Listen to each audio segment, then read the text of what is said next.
السلام علیکم ناظرین، میرا نام آمنہ ارشاد ہے اور آج ہمارے ساتھ موجود ہیں پروفیسر رائے حسین احمد۔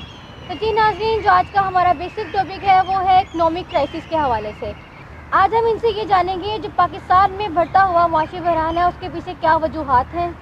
ناظرین، ایک طرف تو پاکستان میں سیاستدان اپنی چالاکیوں اور سیاسی داؤ پیچ پہ مصروف ہیں اور دوسری جانب جو ملک ہے وہ شدید معاشی بحران کا شکار ہے۔ اور اگر مہنگائی کی بات کی جائے تو جو مہنگائی کی شرح ہے وہ 32% پر ہے اور اسٹاک مارکیٹ بھی انتہائی مشکلات سے دوچار ہے۔ اور اسی کے ساتھ ناظرین، اگر IMF اور دوسرے دوست ممالک کی بات کی جائے تو پاکستان کو IMF کی طرف سے اور دوسرے دوست ممالک کی طرف سے بھی کوئی خاطر خواہ جو سپورٹ ہے وہ بھی نہیں مل رہی۔ لیکن اس کے باوجود جو پاکستان کے وزیر اعظم یا محمد شہباز شریف صاحب ہیں وہ مسلسل اس کوشش میں لگے ہوئے ہیں کہ کہیں سے کوئی سپورٹ مل جائے جس کی وجہ سے ملک کی معیشت کو کوئی سہارا مل جائے۔ جی ناظرین، تو آج کل یہ سننے میں آ رہا ہے، ہر نیوز چینل یہی کہہ رہا ہے کہ خدا نہ خواستہ پاکستان ڈیفالٹ کرنے جا رہا ہے یا پاکستان نے ڈیفالٹ کر لیا ہے۔ اور جو بھی سیاستدان آتا ہے وہ یہی کہتا ہے کہ جو ہم سے پچھلی حکومت تھی انہوں نے ہم پہ اتنا جو ملک کو اتنا مقروض کر دیا ہے کہ ہم سے یہ معیشت جو ہے سنبھالی نہیں جا رہی اور نہ ہی ہم سے برداشت ہو رہا ہے، جس کی وجہ سے جو ہماری ملک ہے وہ اس قدر معاشی بحران کا شکار ہے۔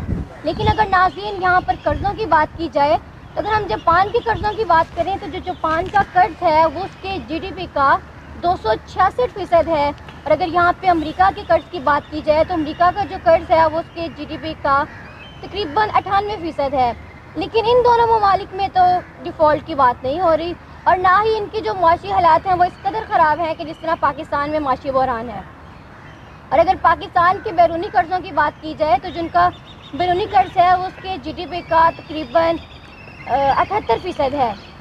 تو آج ہم ان سے یہی جانیں گے کہ اس بات کے لیے ہمیں اس بارے میں کیا کہتے ہیں کہ یہ جو معاشی بحران ہے اس کی اصل وجہ کیا ہے، کیا اس کی وجہ جو ہمارا ملک قرضوں میں ڈوبا ہوا ہے کیا وہ اس کی وجہ ہے یا جو ہمارے حکمرانوں کی نالائکی ہے وہ اس کی وجہ ہے۔ تو آئیے جانتے ہیں ان سے کہ یہ اس بارے میں کیا کہتے ہیں۔ السلام علیکم۔ وعلیکم السلام۔ جی کیسے ہیں آپ؟ الحمدللہ، اللہ کا کرم، آپ بتائیں۔ جی الحمدللہ۔ جی آپ سے ہمارا جو آج کا پہلا سوال ہے وہ یہ ہے کہ جیسے کہ میں نے بتایا کہ جو بھی حکمران آتا ہے وہ یہی کہتا ہے کہ ہم سے پہلی حکومت تھی انہوں نے ہمیں اتنا قرضوں میں ڈبو دیا کہ اسی وجہ سے ہماری جو معیشت ہے وہ خراب جا رہی ہے، اس کی صورتحال۔ تو اگر یہاں پہ بات کی جائے تو آپ اس بارے میں کیا کہیں گے کہ جو معاشی بحران کی اصل وجہ کیا ہے؟ کیا یہ اصل وجہ ہے جو حکمران کہتے ہیں یا پھر ہمارے حکمرانوں کی نالائکی ہے کہ جو اس معاشی بحران کی وجہ ہے؟ جی دیکھا جائے تو پاکستان میں اس ٹائم جو پولیٹیکل انسٹیبلٹی ہے یہ معاشی بحران کی بہت بڑی وجہ ہے۔ اگر کوئی بھی حکمران جو نیا آتا ہے وہ آ کے کہتا ہے کہ پچھلی حکومت نے سارا کچھ خراب کیا ہوا تو میں تو صحیح کرنے کی کوشش کر رہا ہوں، لیکن یہ جب اپوزیشن میں ہوتے ہیں تب یہ صرف شور ڈال رہے ہوتے ہیں کہ نہیں یہ ملک کو لوٹ رہے ہیں کھا رہے ہیں، کوئی انہیں آئیڈیا انہیں پولیس ہی نہیں دیتے۔ جیسے دوسرے ممالک میں اپوزیشن میں بیٹھ کے اپوزیشن لیڈر کوئی مشورہ دیتا ہے، یہ صرف دوسرے کو گرانے میں لگے ہوتے ہیں۔ انہوں نے باریاں بنائی ہوتی ہیں، ایک باری ایک آتا ہے دوسرا جاتا ہے، دوسرا آتا ہے پہلے جاتا ہے، بوٹ پالیسی سسٹم انہوں نے پکڑا ہوا ہے اس کی۔ اور دوسری جو معاشی بحران کی سب سے بڑی وجہ یہ ہے کہ ہمارے اوپر وہ لوگ لا کے مسلط کر دیے جاتے ہیں جو اس قابل نہیں ہوتے ہیں کہ وہ چیزوں کو سنبھال سکیں۔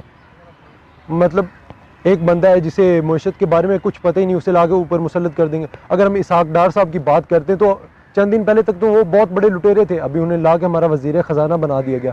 تو ہمارے معاشی بحران کی سب سے بڑی وجہ تو اس طرح کے لوگ ہیں، ہمارے یہ پولیٹیکل مافیا ہیں۔ اچھا، اگر اب ہم بات کریں کہ جس طرح سے آئے روز ہم کہ نیوز میں بھی سن رہے ہیں اور ہر چینل یہی کہہ رہا ہے کہ پاکستان دیکھا جائے تو خدا خواستہ ڈیفالٹ کر گیا ہے یا ڈیفالٹ کرنے جا رہا ہے، تو اس حوالے سے اگر میں آپ سے پوچھوں تو آپ یہاں پہ ہمیں کیا بتائیں گے اس حوالے سے کہ کیا پاکستان ڈیفالٹ کرے گا یا نہیں؟ جس طرح کے حالات جا رہے ہیں اس میں کوئی کسر رہ تو نہیں گئی ہے کہ پاکستان اب ڈیفالٹ کر جائے، لگ تو ایسے رہا آج نہیں تو کل ڈیفالٹ کر جائے گا۔ باقی اب اللہ تعالیٰ کے ہاتھ میں ہی ہے، اللہ تعالیٰ بچا سکتے ہیں، باقی ہمارے ان حکمرانوں نے کوئی کسر چھوڑی تو نہیں ہے۔ کب تک ہم قرضہ لے کر ڈیفالٹ سے بچتے رہیں گے؟ اس کے لیے ہماری گورنمنٹ کو کوئی پراپر پالیسی لانی چاہیے۔ میں ایز اے پاکستانی نظریاتی پارٹی کا کارکن، ہمارا یہ ویژن ہے کہ اگر ہماری پارٹی اقتدار میں آتی ہے تو پاکستان کے جو لوگ جن کی پراپرٹی 10 کروڑ یا اس سے زیادہ ہے وہ اپنی پراپرٹی کا 10% حصہ گورنمنٹ کو دیں گے, اپنے ملک کو دیں گے. جن کا 5 کروڑ سے زیادہ ہے وہ 5% حصہ دیں گے, اور اس طرح یہ قرضے اتار دیے جائیں گے. اس کے علاوہ کوئی حل نہیں ہے. ہم ایک طرف سے قرضہ لیتے ہیں, دوسری طرف دیکھ کہتے ہیں جی ہم قرضہ اتار رہے ہیں, تو یہ تو کوئی نہ بات ہوئی. اب جس طرح کے پاکستان کے حالات ہیں تو مطلب ہمیں اب تو IMF بھی قرضہ نہیں دے رہا. بالکل. اچھا, اگر اب یہاں پہ بات کی جائے کہ اس طرح سے حکومت کہہ رہی ہے کہ ہم نے مطلب کہ اس کی جو ہے بہت بڑی سیاسی قیمت چکانی پڑی ہمیں, مطلب جو ان کا سارے کے سارا جو پولیٹیکل کیپٹل ہے وہ سارا اس کے سارا اس میں چلا گیا ہے. تو اس حوالے سے اگر بات کی جائے, لیکن ہمیں تو انہوں نے ایسے کوئی بھی فیصلے ان کے نظر نہیں آتے جو انہوں نے کیے ہیں. اگر یہاں پہ IMF کی بات کی جائے کہ اگر جو موجودہ حکومت ہے اگر وہ IMF کے جو شرائط ہیں وہ ان کو مان لیتی ہے تو ظاہر ہے کہ مہنگائی تو بڑھے گی. بالکل, یہ تو ظاہر ہے. لیکن اگر وہ ان کی شرائط نہیں مانتی تو مہنگائی تو تب ہی بڑھے گی. بالکل. تو اب ہمارے پاس 2 سچویشن ہے کہ یا تو ان کی شرائط مانی جائیں یا پھر نہیں. تو اس صورت میں آپ کیا کہتے ہیں کہ مطلب کون سا جو ہے سچویشن زیادہ بیٹر ہے کہ ان کی شرائط کو مانا جائے یا نہ مانا جائے, کیونکہ مہنگائی تو دونوں صورتوں میں ہی بڑھنی ہے. جی بالکل, مہنگائی دونوں صورتوں میں بڑھے گی. تو فی الحال میرے خیال سے تو انہیں یہی کرنا چاہیے, جو وہ شرائط رکھ رہے ہیں ان کو مان کے قرضہ لیں تاکہ ملک ایک بار ڈیفالٹ ہونے سے تو بچے. باقی اس کے بعد ہماری جو معاشی پالیسیاں انہیں تھوڑا سا بہتر کریں. اور ہماری معاشی پالیسیاں سب سے بڑی وجہ ہی وہ ہے کہ بہت گندی معاشی پالیسی. ہمارے ہمسائے ممالک کی بات کریں تو وہ ابھی 5ویں معاشی طاقت بننے جا رہا ہے. کیوں؟ اپنی پالیسیوں کی وجہ سے, خاص طور پہ ان کی فارن پالیسی. ہماری فارن پالیسی کمزور ہے, اس وجہ سے ہم آئے دن زوال کا شکار ہوتے جا رہے ہیں. جیسے کہ میں نے مطلب کہ سٹارٹنگ میں بتایا 2 ممالک کا میں نے حوالہ دیا, جاپان اور امریکہ کا. ان کی جو قرضوں کا جو ان کا ہے وہ اس کا شرح بتائی, اور اس کے علاوہ ان کا جو GDP ہے اس کی شرح بتائی. تو اگر اس کے مطابق دیکھا جائے تو پاکستان تو ان کی نسبت بہت پیچھے ہے. مطلب ان کی شرح تو بہت کم ہے پاکستان کی ان کی نسبت. تو پھر بھی پاکستان میں کوئی اتنا زیادہ معاشی بحران ہے جو مطلب کہ آئے روز مہنگائی میں, اشیاء کی قیمتوں میں اس قدر مطلب اشیاء کی قیمتیں جو ہیں وہ آسمان کو چھو رہی ہیں, لوگوں کے لیے زندگی بسر کرنا مشکل ہے. تو مطلب اس مہنگائی کی جو بڑھتی ہوئی مہنگائی ہے اس کی کیا وجوہات ہیں, اس کو کس طرح سے آپ بیان کریں؟ ہماری ایک تو وجہ یہ بھی ہے کہ ہماری جو بھی حکومت آتی ہے وہ پالیسیاں کچھ ایسی بناتی ہے جو نہیں ہوتی ہیں. پچھلی جو حکومت نے پالیسیاں بنائی ہوتی ہیں انہیں ختم کر دیتی ہے, اور پالیسیاں اس طرح بناتی ہے جس میں انہیں خود کو کمیشن بچنا ہوتا ہے. باہر سے امپورٹ پہ زیادہ توجہ دیتے ہیں, ایکسپورٹ کچھ بھی نہیں کرتے ہیں. جب ہماری ایکسپورٹ کم ہوتی ہے, ایکسپورٹ سے اگر 60 روپے ایکسپورٹ کر رہے ہیں تو 90 روپے ہماری امپورٹ ہو رہی ہوتی ہے, تو ملک آئے دن لاس میں جا رہا ہوتا ہے. یہ چیزیں وہ دیکھتے نہیں ہیں, اپنے کمیشن دیکھتے ہیں. ایون کہ ہمارے کچھ ایسے بھی حکمران گزرے ہیں جنہیں مسٹر 10% کے نام سے بھی یاد کیا جاتا ہے. تو اس طرح کے لوگ نہ تو ملک میں باہر سے انویسٹمنٹ آنے دیتے ہیں اور نہ کوئی ملک میں لوگوں کو انویسٹمنٹ کرنے دیتے ہیں, انہیں تنگ کرتے ہیں, ان سے کمیشن مانگتے ہیں. تو اس طرح آئے دن ملک کے حالات خراب ہو رہے ہیں. اچھا, اگر اب یہاں پہ بات کی جائے کہ الیکشن کی, وہ تو ظاہر ہے کہ مطلب ہونے ہیں چاہے وہ اپنے ٹائم پہ ہوں یا مطلب اس سے پہلے ہوں. تو آپ کو کیا لگتا ہے کہ اگر الیکشن کے بعد کوئی اور حکومت آتی ہے تو وہ کیا ان سارے مسائل پہ قابو پا لے گی, مطلب ان سب کو ہینڈل کر لے گی, یا اس کے لیے بھی یہ جو معاشی بحران ہے یہ مزید مشکلات اس کے لیے بنتا جائے گا اس حوالے سے؟ کیونکہ میں نے تو یہ دیکھا ہے جو بھی حکومت آتی ہے, ابھی پچھلی حکومت دیکھیں تو وہ کہہ رہے تھے ٹماٹروں کا بائیک آؤٹ کر دیں, اب یہ حکومت دیکھتے ہیں تو یہ کہتے ہیں کہ چکن کا بائیک آؤٹ کر دیں. ٹھیک ہے, ہم ٹماٹروں کا بائیک آؤٹ بھی کر دیتے ہیں, چکن کا بائیک آؤٹ بھی کر دیتے ہیں, آٹے کا بائیک آؤٹ کیسے کریں گے؟ اس کے لیے انہیں ایک اچھی معاشی پالیسی بنانی پڑے گی. جب تک یہ ہم پرانے افسردہ سیاسی نظام کا بائیک آؤٹ نہیں کریں گے تب تک ہمارے مسائل حل نہیں ہو سکتے. انہوں نے ایسے خود لوٹتے رہنا ہے, عوام جائے بھاڑ میں, خود تو انہوں نے باہر بھاگ جانا ہے پاکستان چھوڑ کے. تو انہیں اس عوام سے کوئی سروکار نہیں, انہیں صرف اپنے اقتدار کے لالچ ہیں, اپنے اقتدار کے پیچھے بھاگ رہے ہیں. اچھا, اگر اب یہاں پہ جو کہ موجودہ حکومت ہے, ریسنٹلی انہوں نے ایک خرچوں کو کم کرنے کے لیے انہوں نے ایک بچت کمیٹی کا اعلان کیا ہے کہ مطلب اس کا یہ مقصد ہے کہ وہ جتنے بھی خرچے ہیں اس کو کم سے کم کیا جائے گا. تو اس حوالے سے آپ کو کیا لگتا ہے کہ مطلب وہ خرچوں کو کم کرنے میں کامیاب ہو سکے گی, یا پھر اس میں انہوں نے ایسی کون سی تجاویز رکھی ہیں کہ جس کی بیس پہ وہ جو ملکی حالات ہیں اس کو بہتر بنائیں گے؟ دیکھیں, اگر انہوں نے دل سے پاکستان کے لیے محبت ہوتی, دل میں محبت ہوتی پاکستان کے لیے, تو یہ شروع سے ہی اپنے اخراجات اتنے نہ بڑھاتے. اتنے انہوں نے پروٹوکول لگائے ہوئے ہیں, ایون ایک بندے کے لیے 2600 سیکیورٹی گارڈ انہوں نے رکھے ہوتے ہیں, جو سارا بوجھ ملک کے اوپر پڑ رہا ہوتا ہے. بڑے بڑے انہیں بنگلے دیے ہوئے ہیں. خان صاحب نے وعدے کیے تھے کہ میں یونیورسٹیاں بنا دوں گا, کدھر بنائی ہیں؟ کچھ نہیں. یہ سب باتیں کر رہے ہوتے ہیں اور یہ کچھ بھی کم نہیں کریں گے. انہوں نے ایک پہلے تو ایک پرائم منسٹر ہوتا ہے, وہ اپنے نیچے کیبنٹ بناتا ہے, وہ 60 70 80 90 وزیر رکھ لیتا ہے, پھر آگے وہ مشیر رکھ لیتے ہیں, انہیں سرکاری پروٹوکول ملنا ہوتا ہے, اور یہ سارے اخراجات کدھر پڑ رہے ہوتے ہیں؟ حکومت کے اوپر پڑ رہے ہوتے ہیں. تو ملک تو پہلے ہی مطلب ڈیفالٹ ہونے کی کگار پہ ہے, تو مجھے نہیں لگتا یہ کچھ بہتر کریں گے ملک کے لیے. اچھا, اگر یہاں پہ اب ہماری جو پولیٹیکل سسٹم ہے اگر اس کی بات کی جائے تو ملٹری انٹرونشن بھی ظاہر ہے کہ ہوتی ہے اس میں پولیٹکس میں, لیکن کیا پاکستان کی کانسٹیٹیوشن میں یا آئین پاکستان میں کیا کوئی ایسی پروویژن موجود نہیں ہے کہ مطلب ہر ادارہ اپنی اپنی ڈومین میں رہ کر اپنا اپنا کام کرے, مطلب وداؤٹ جو ہے ملٹری انٹرونشن, جس سے جو ہے کہ جو سیاسی عدم استحکام ہے وہ بھی پیدا ہو سکے؟ جی دیکھیں, جو پاکستان کا کانسٹیٹیوشن ہے اس میں واضح طور پہ ڈیفائن کیا گیا ہے, ہر ادارے کو اس کے ایک لمٹ فکس کر کے دی گئی ہے.